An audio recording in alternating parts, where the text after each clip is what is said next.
na bakuran, mataas na badan, pinapaligiran, at ang kapilang mga mamahaling sasakyan. Mga patay na laging bulong ng bulong, wala namang kasal pero marami ang nakabaro. Lumagas pa ng ulan na wala buda sa bubo, mga plato kutsara na hindi kilala ang totoong at ang kaninisin. Buti na katasan na sa kahon at kahit na hindi Pasko, sa mesa ay mayamo, sarap siguro manirahan. Sa bahay na ganyan, sabi pa nila, di ko mo rin matatapuan ang taon na namamatari ng isang upuan. Na kung may pagkakatao'y pinakaagawan, kaya naman hindi na pinakakawal. At kung makikilala man siya ay aking sisigawan.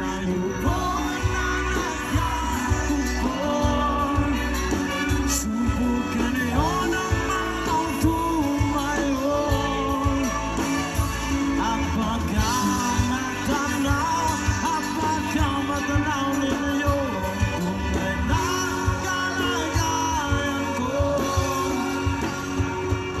Walang kalang na po sa taon na kaupo, alam nyo ba pantakan na bigas namin ay di puno ang dingding ng bahay namin na pinataping-taping yero. Sa gabi ay sobrang init, tumutunaw ng hilo na ligayang bilin upang ilagay sa inumin. Pinakulong tubig sa lumang akuring ulit-ulit, gamit ang panggatong na inanod ng mga sistero. Nagsisilbing kusina, sumaga aking banyo ang aking inanaman. Kaya manangis sa kaldero na nagamit ng kapag aking amaan sa nasedo. Pero kulang na kulang pa rin, kulang na tuyot asin. Ang 50 pesos sa mga kapag pagkakasyahin. Di ko alam ko talaga ang maraming harang, mataas lang ang bakod, nagbubulag-bulagan naman po kayo. Dahil sa dami ng pera nyo, walang doktor na makapagpapalinaw ng mata nyo. Kaya huwag kang